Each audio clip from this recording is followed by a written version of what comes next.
Hello, সবার কী অবস্থা? আশা করি সবাই ভালো আছেন। ডায়ালবের পক্ষ থেকে জানাই স্বাগতম।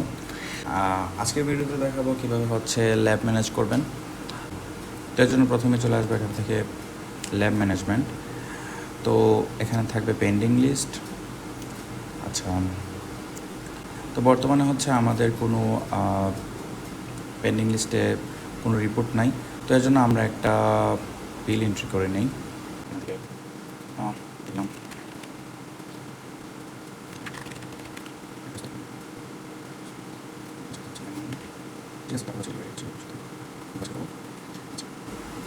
তারপর এখান থেকে ল্যাব পেন্ডিং লিস্টে চলে আসবো, গেট রিপোর্টে দেব।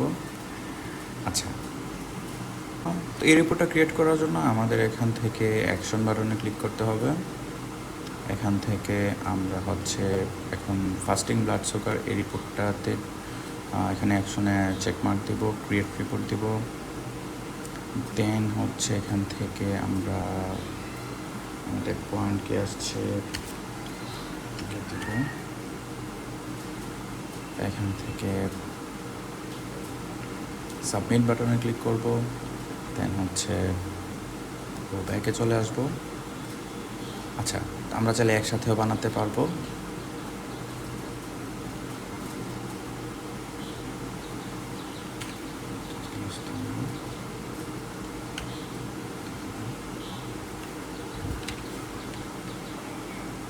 সাবমিট বাটন ক্লিক করবো, ব্যাকে চলে আসবো। আচ্ছা, তো এইগুলোকে কমপ্লিট করতে হলে এখান থেকে অ্যাকশনে চেকমার্ক দিব। এখান থেকে মেক কমপ্লিটে ক্লিক করব। ঠিক আছে, তারপর আমরা এখান থেকে দেখতে পাবো যে আমাদের প্রিপেয়ার্ড লিস্টে চলে আসবে এটা। তো এটা আমাদের প্রিপেয়ার্ড লিস্টে চলে আসছে। তো এটা ছিল এখান থেকে সিম্পলি অ্যাকশন বাটনে আমরা প্রিন্টে ক্লিক করলেই প্রিন্ট হয়ে যাবে। তো এটা ছিল কীভাবে যে ল্যাবের মধ্যে থাকবে যিনি, উনি কীভাবে